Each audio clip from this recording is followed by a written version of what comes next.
मनोहर हिंदी कहानियां पर आप सभी का हार्दिक स्वागत है। आज की कहानी।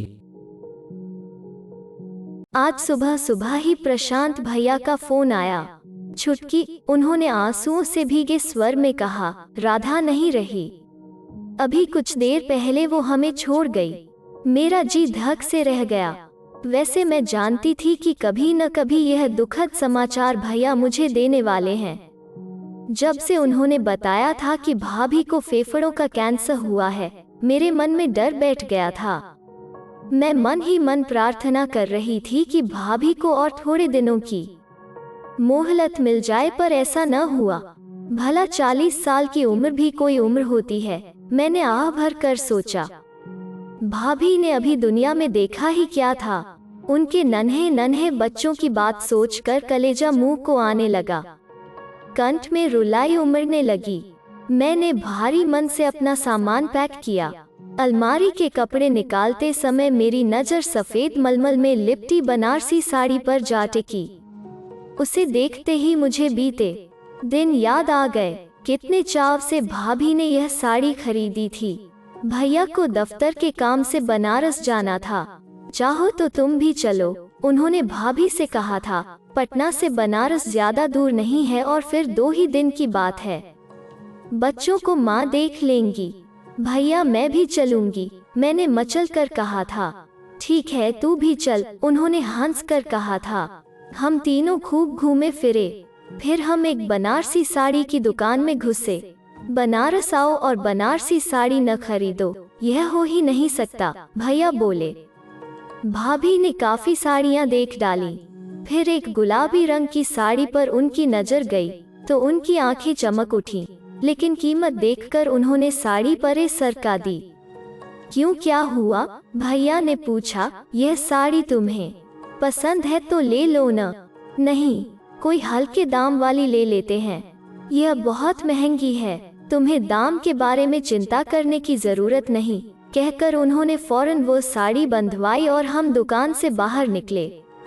शशि के लिए भी कुछ ले लेते हैं, भाभी बोली।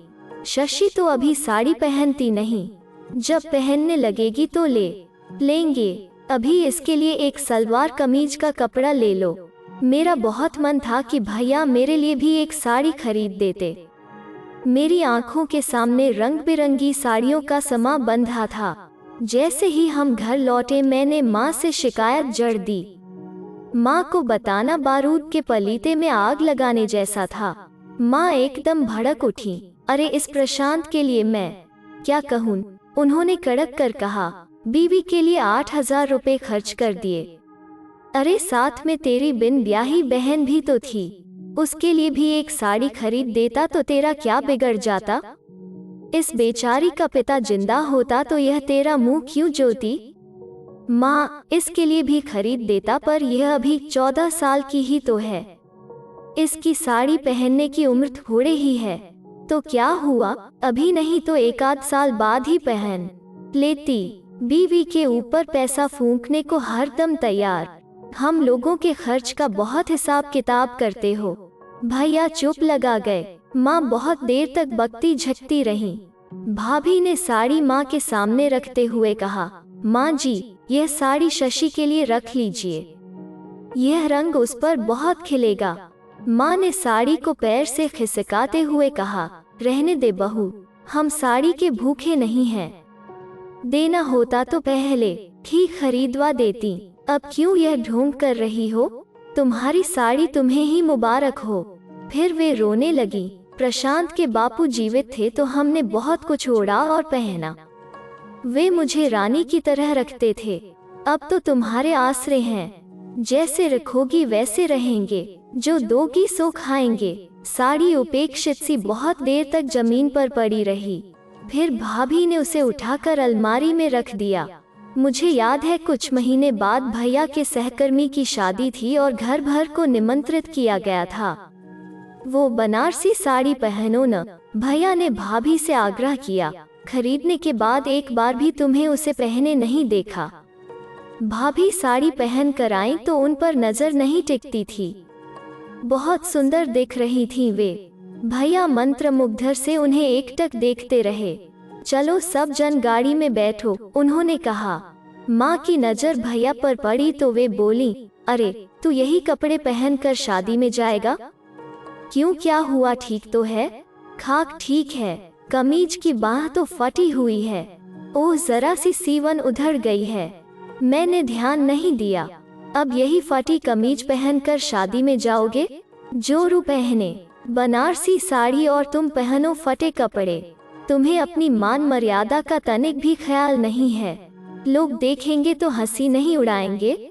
मैं अभी कमीज बदल कर आता हूँ, लाइए मैं 1 मिनट में कमीज सी देती हूँ। भाभी बोली, उतारिए जल्दी। थोड़ी देर में भाभी बाहर आई तो उन्होंने अपनी साड़ी बदलकर एक सादी फूलदार रेशमी साड़ी पहन ली थी।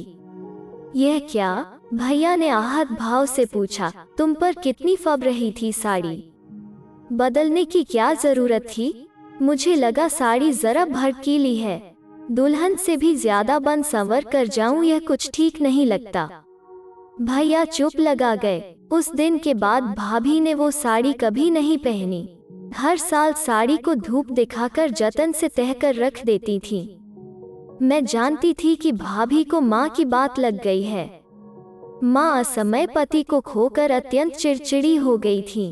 भाभी के प्रति तो वे बहुत ही असहिष्णु थीं, और इधर मैं भी यदाकदा माँ से चुगली जड़कर कलह का वातावरण उत्पन्न कर देती थी। घर में सबसे छोटी होने के कारण मैं अत्यधिक लाडली थी। भैया भी जी जान से कोशिश करते कि मुझे पिता की कमी महसूस न हो और उन पर आश्रित होने की वजह से मुझ में हीन भाव न पनपे। इधर माँ भी पल पल उन्हें कोंचती रहती थी कि प्रशांत, अब गृहस्थी की बागडोर तेरे हाथ में है। तू ही घर का कर्ता धर्ता है। तेरा कर्तव्य है कि तू सबको संभाले, सबको खुश रखे। लेकिन क्या यह काम इतना आसान था? सम्मिलित परिवार में हर सदस्य को खुश रखना कठिन था। भैया प्रशासन अधिकारी थे, आय अधिक न थी पर शहर में दबदबा था। लेकिन महीना खत्म होते होते पैसे चुक जाते और कई चीजों में कटौती करनी पड़ती। मुझे याद है एक बार दिवाली पर भैया का हाथ बिल्कुल तंग था। उन्होंने माँ से सलाह की और तय किया कि इस बार दिवाली पर पटाखे और मिठाई पर थोड़े बहुत पैसे खर्च किए जाएंगे और किसी के लिए नए कपड़े नहीं लिए जाएंगे, लेकिन छुटकी के लिए एक साड़ी जरूर ले लेना। अब तो वो साड़ी पहनने लगी है, उसका मन दुखेगा अगर उसे नए कपड़े न मिले तो। अब कितने दिन हमारे घर रहने वाली है? पराया धन, बेटी की जात। ठीक है, भैया ने सिर हिलाया। मैं नए कपड़े पहनकर घर में मटकती फिरी।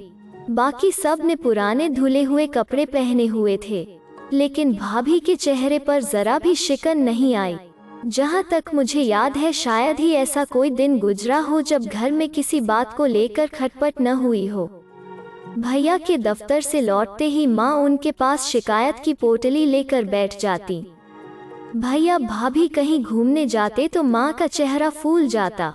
फिर जैसे ही वे घर लौटते वे कहती, प्रशांत बेटा, घर में बिन ब्याही बहन बैठी है, पहले उसको ठिकाने लगा, फिर तुम मियाँ बीवी जो चाहे करना, चाहे अभिसार करना, चाहे रास रचाना, मैं कुछ नहीं बोलूंगी।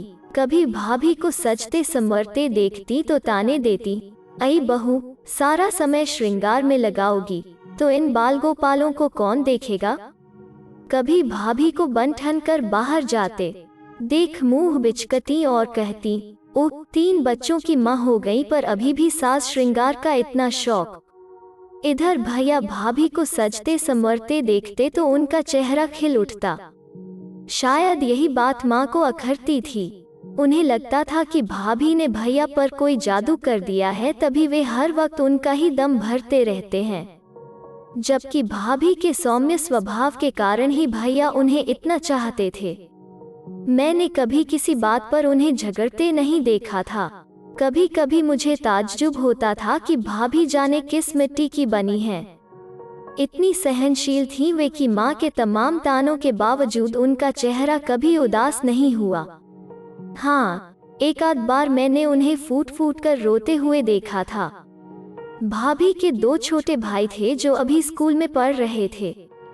वे जब भी भाभी से मिलने आते तो भाभी खुशी से फूली न समाती। वे बड़े उत्साह से उनके लिए पकवान बनाती। उस समय माँ का गुस्सा चरम पर पहुँच जाता। ओह, आज तो बड़ा जोश चढ़ा है, चलो भाइयों के बहाने आज सारे घर को अच्छा खाना मिलेगा। लेकिन रानी जी, मैं पूछूं, तुम्हारे भाई हमेशा खाली हाथ झुलाते हुए क्यों आते हैं? इनको सूझता नहीं कि बहन से मिलने जा रहे हैं तो एक आध गिफ्ट लेकर चलें। बाल बच्चों वाला घर है आखिर। माँ जी अभी पढ़ रहे हैं दोनों, इनके पास इतने पैसे ही कहाँ होते हैं कि गिफ्ट वगैरह खरीदें। अरे इतने भी गए गुजरे नहीं हैं कि 2-4 रुपए की मिठाई भी न खरीद सकें। आखिर कंगलों के घर से है न, ये सब तौर तरीके कहाँ से जानेंगे। भाभी को यह बात चुभ गई। वे चुपचाप आंसू बहाने लगी। कुछ वर्ष बाद मेरी शादी तय हो गई।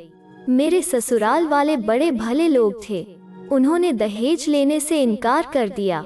जब मैं विदा हो रही थी तो भाभी ने वो बनारसी साड़ी मेरे बक्से में रखते हुए कहा, छुटकी, यह मेरी तरफ से एक तुच्छ भेंट है। अरे यह तो तुम्हारी बहुत ही प्रिय साड़ी है। हाँ, पर इसको पहनने का अवसर ही कहाँ मिलता है। जब भी इसे पहनोई तुम्हें मेरी याद आएगी। हाँ भाभी, मैंने मन ही मन कहा, इस साड़ी को देखूंगी तो तुम्हें याद करूंगी। तुम्हारे जैसी स्त्रियां इस संसार में कम होती हैं। इतनी सहिष्णु, इतनी उदार, कभी अपने लिए कुछ मांगा नहीं, कुछ चाहा नहीं, हमेशा दूसरों के लिए खटती रही, बिना किसी प्रकार की अपेक्षा किए। मुझे उनकी महानता का तब एहसास होता था जब वे अपने प्रति होते अन्याय को नजरअंदाज कर जाती। मेरी ससुराल में भरा पूरा परिवार था। 2 नंदें, एक लाडला देवर, सास ससुर। हर नए ब्याहे जोड़े की तरह मैं और मेरे पति भी एक दूसरे के साथ ज्यादा से ज्यादा समय बिताने की कोशिश करते। शाम को जब मेरे पति दफ्तर से लौटते तो हम कहीं बाहर जाने का प्रोग्राम बनाते। जब मैं बन ठन का तैयार होती तो मेरी नज़र अपनी नंद पर पड़ती, जो अक्सर मेरे कमरे में ही पड़ी रहती और टकटकी बांधे मेरी ओर देखती रहती। वो मुझसे 1000 सवाल करती। कौन सी साड़ी पहन रही हो? कौन सी लिपस्टिक लगाओगी? मैचिंग चप्पल निकाल दूं क्या? इत्यादि। बाहर की ओर बढ़ते मेरे कदम थम जाते। सुनो जी, मैं अपने पति से फुसफुसा कर कहती, सीमा को भी साथ ले चलते हैं। ये बेचारी कहीं बाहर निकल नहीं पाती और घर में बैठी बोर होती रहती है। अच्छी बात है, ये बेमन से कहते, जैसा तुम ठीक समझो। मेरी सास के कानों में यह बात पड़ती तो वे बीच ही में टोक देती, सीमा नहीं जाएगी तुम लोगों के साथ, उसे स्कूल का ढेर सारा होमवर्क करना है और उसको ले जाने का मतलब है टैक्सी करना, क्योंकि मोटरसाइकिल पर 3 सवारियां नहीं जा सकती। सीमा भुनभुनाती, मुंह फुलाती, अपनी माँ से हुज्जत करती, पर सास का फरमान कोई टाल नहीं सकता था। मैं मन ही मन जानती थी कि मेरी सास जानबूझकर सीमा को हमारे साथ नहीं भेजती थी और उसे घर के किसी काम में उलझाए रखती थी। मैं मन ही मन उनका आभार मानती। एक बार मेरे भैया मुझसे मिलने आए थे। माँ ने अपने सामर्थ्य भर कुछ सौगात भेजी थी। मेरी सास ने उन वस्तुओं की बहुत तारीफ की और घर भर को दिखाया। फिर उन्होंने मुझसे कहा, बहू, बहुत दिनों बाद तुम्हारे भाई तुमसे मिलने आए हैं। तुम अपनी निगरानी में आज का खाना बनवाओ और उनकी पसंद की चीजें बनवा कर उन्हें खिलाओ। मेरा मन खुशी से नाच उठा। उनके प्रति मेरा मन आदर से झुक गया। कितना फर्क था मेरी माँ और मेरी सास के बर्ताव में, मैंने सोचा। मुझे याद है जब भी मेरी भाभी का कोई रिश्तेदार उनसे मिलने आता तो मेरी माँ की भरेकुटी तन जाती। वे किचन में जाकर जोर जोर से बर्तन पटकती ताकि घर भर को उनकी अप्रसन्नता का भान हो जाए। मुझे याद आया कि जब मेरी शादी हुई तो मेरी माँ ने मुझे बुलाकर हिदायत दी थी, देख छुटकी, तेरा दूल्हा बड़ा सलोना है, तू उसके मुकाबले में कुछ भी नहीं है। मैं तुझे चेताए देती हूँ कि तू हमेशा उनके सामने बन ठन कर रहना, तभी तू उनका मन जीत पाएगी। मुझसे कहे बिना नहीं रहा गया। लेकिन भाभी को तो तुम हमेशा बनने संवरने पर टोका करती थी। वो और बात है, तेरी भाभी कोई नई नवेली दुल्हन थोड़े न है, बाल बच्चों वाली है, माँ मुझसे बोली। इसके विपरीत मेरी ससुराल में जब भी कोई त्योहार आता तो मेरी सास आग्रह करके मुझे नई साड़ी पहनाती और अपने गहनों से सजाती। वे सब से कहती फिरती, मेरी बहू तो लाखों में एक है। इधर मेरी माँ थी जिन्होंने भाभी को तिलतल जलाया था, उनकी भावनाओं की अवहेलना करके उनके जीवन में जहर घोल दिया था। ऐसा क्यों किया था उन्होंने? ऐसा करके न केवल उन्होंने मेरे भाई की सुख शांति भंग कर दी थी, बल्कि भाभी के व्यक्तित्व को भी पंगु बना दिया था। मुझे लगता है भाभी अपने प्रति बहुत ही लापरवाह हो गई थी। उनमें जीने की इच्छा ही मर गई थी। यहाँ तक कि जब कैंसर जैसी जानलेवा बीमारी ने उन्हें धर दबोचा तब भी उन्होंने अपनी परवाह न की, न घर में किसी को बताया कि उन्हें इतनी प्राणघातक बीमारी है। जब भैया को भनक लगी तब तक बहुत देर हो चुकी थी। जब मैं घर पहुंची तो भाभी की अर्थी उठने वाली थी। मैंने अपने बक्से से बनारसी साड़ी निकाली और भाभी को पहना दी। ये क्या कर रही है छुटकी? माँ ने कहा, थोड़ी देर में तो सब राख होने वाला है, होने दो, मैंने रुक्षता से कहा। मुझे भाभी की वो छवि याद आई जब वे वधू के रूप में घर के द्वार पर खड़ी थीं। उनके माथे पर गोल बिंदी सूरज की तरह दमक रही थी। उनके होंठों पर सलज मुस्कान थी, उनकी आंखों में हजार सपने थे। भाभी की अर्थी उठ रही थी। माँ का रुदन सबसे ऊंचा था। वे गला फाड़ फाड़ कर विलाप कर रही थीं। भैया एकदम काठ हो गए थे। उनके दोनों बेटे रो रहे थे, पर छोटी बेटी नेहा, जो अभी 4 साल की ही थी, चारों ओर अबोध भाव से टुकुर टुकुर देख रही थी। मैंने उस बच्ची को गोद में उठा लिया और भैया से कहा, लड़के बड़े हैं, कुछ दिनों में बोर्डिंग में पढ़ने चले जाएंगे, पर यह नन्ही सी जान है जिसे कोई देखने वाला नहीं है। इसको तुम मुझे दे दो, मैं इसे पाल लूंगी और जब कहोगे वापस लौटा दूंगी। ये क्या कर रही है? माँ फुसफुसाई, तू क्यों इस जंजाल को मोल ले रही है? तुझे नाहक परेशानी होगी। नहीं माँ, मुझे कोई परेशानी नहीं होगी। उल्टे अगर बच्ची यहाँ रहेगी तो तुम उसे संभाल न सकोगी, लेकिन तेरी सास की मर्जी भी तो जाननी होगी। तू अपनी भतीजी को गोद में लिए पहुँचेगी तो पता नहीं वे क्या कहेंगी। मैं अपनी सास को अच्छी तरह जानती हूँ, वे मेरे निर्णय की प्रशंसा ही करेंगी, मैंने दृढ़ शब्दों में कहा। मुझे ऐसा महसूस हुआ जैसे भाभी अंतरिक्ष से मुझे देख रही हैं और हल्के हल्के मुस्कुरा रही हैं। भाभी, मैंने मन ही मन कहा, मैं तुम्हारी थाती लिए जा रही हूँ। मुझे पक्का विश्वास है कि इसमें तुम्हारे संस्कार भरे हैं। इसे अपने हृदय से लगाकर तुम्हारी याद ताज़ा कर लिया करूँगी। अगर आपको यह वीडियो पसंद आया तो इसे लाइक कीजिए, शेयर कीजिए और इस चैनल को सब्सक्राइब कीजिए। धन्यवाद।